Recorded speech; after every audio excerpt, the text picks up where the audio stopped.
Urdu empire के मुअज़्ज़ज़ साथियों अस्सलाम वालेकुम। प्यारे साथियों, अहले सरशार की एक कौम जिसे कौम सबा भी कहा जाता है, अल्लाह ताला की बेशुमार नेमतों के अंदर जिंदगी गुजार रही थी। यह कौम एक अजीम तहजीब और तमद्दुन की मालिक थी। हजरत दाऊद अलैहिस्सलाम और हजरत सुलेमान अलैहिस्सलाम की बाइज़्ज़त हुकूमतों के बाद उनकी हुकूमत ज़बान-ज़द खास व आम थी। कहा जाता है कि ये लोग गंदम के मगज से आटा पिसकर रोटियां पकाते थे, लेकिन इसके बरअक्स वो इस कदर इसराफ करने वाले और नाशुक्र थे कि उन्हीं रोटियों के साथ बच्चों का पखाना साफ करते थे। बाद अज़ां उन आलूदा रोटियों को इकट्ठा करने से एक पहाड़ बन गया था। फिर एक दिन किसी साले शख्स का वहाँ से गुजर हुआ। उसने वहाँ से गुजरते हुए एक औरत को देखा जो रोटी के साथ बच्चे के पखाने के मकाम को साफ कर रही थी। उस शख्स ने औरत से कहा, तेरे ऊपर अफसोस, खुदा से डर, कहीं ऐसा ना हो कि खुदा तेरे ऊपर अपना गजब ठाए और तुझसे अपनी नेमत छीन ले। उस औरत ने जवाब में मजाक उड़ाया और मगरूराना अंदाज में कहा, जाओ जाओ, गोया कि मुझे भूख से डरा रहे हो। जब तक सरशार जारी है मुझे भूख से किसी किस्म का कोई खौफ नहीं। कोई ज्यादा अरसा नहीं गुजरा था कि अल्लाह ताला ने उन लोगों पर अपना गजब ठाया। पानी जो कि जिंदगी की बुनियाद है उन लोगों से छीन लिया। यहाँ तक ये कहत नाज़िल हुआ। बात यहाँ तक पहुँच गई कि उनका जखीरा की गई तमाम गजा खत्म हो गई। आखिरकार वो मजबूर हो गए कि उन्हीं आलूदा रोटियों पर टूट पड़े जो उन लोगों ने इकट्ठी करके पहाड़ की मानद ढेर लगाया हुआ था। बल्कि वहाँ से रोटी लेने के लिए सफ लगती थी ताकि हर कोई वहाँ से अपने हिस्से की रोटी ले सके। कुफरान नेमत, कहद और इन बदहाली के बारे में मुतअद्दिद रवायात मौजूद हैं। सूरह नहल की आयत नंबर 112 और 113 में यूं इरशाद होता है कि और अल्लाह ने उस बस्ती की भी मिसाल बयान की है जो महफूज और मुतमईन थी। उसका रिज़्क हर तरफ से बाकायदा आ रहा था, लेकिन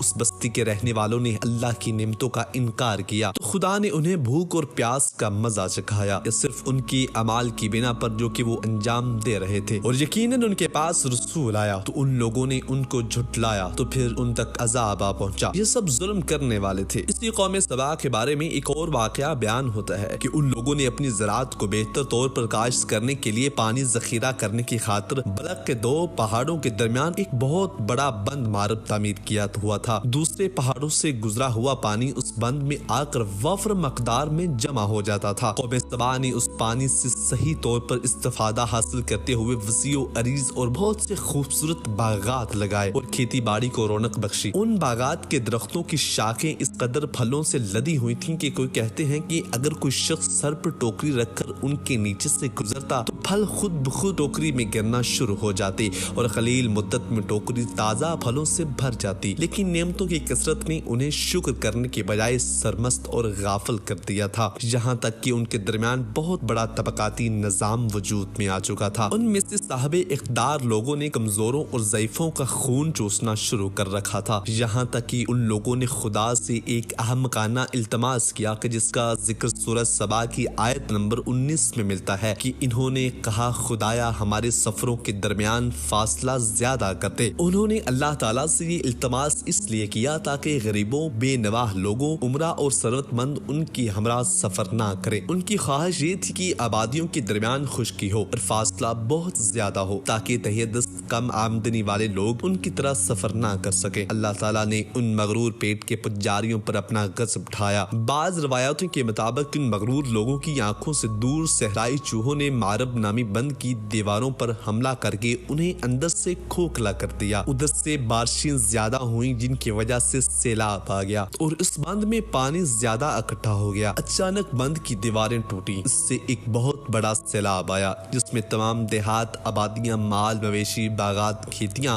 उनके महल और घर पानी में गर्क होकर नेस्तो नाबूद हो गए। इनके बागात और ज़रात में से सिर्फ बेरी के दरख्त और कुछ झाड़ियां बची थीं। खुशलहान परिंदे वहां से कूच करके थे, जबकि उल्लुओं और कव्वों ने कौम सबा की खंडरात में अपने घोंसले बना लिए थे। इस बात का जिक्र सूरह सबा की आयत नंबर 15 और 16 में मिलता है और आखिर में सूरह सबा की आयत नंबर 17 में कुरान करीम ने एक वाकया का यूं नतीजा निकाला है कि ये हमने उनकी नाशुक्री की सजा दी है और हम नाशुक्रों के अलावा किसी को सजा नहीं देते। जी तो प्यारे साथियों, आज की वीडियो में महज इतना ही। हमें हमेशा की तरह पूरी उम्मीद है कि वीडियो आपको पसंद आई होगी। वीडियो अच्छी लगे तो लाइक करके हमारी हौसला अफजाई कीजिएगा। हमारी मुलाकात होती है एक नई दिलचस्प वीडियो के साथ। तब तक के लिए अपना बहुत सारा ख्याल रखिएगा। अल्लाह निगहबान।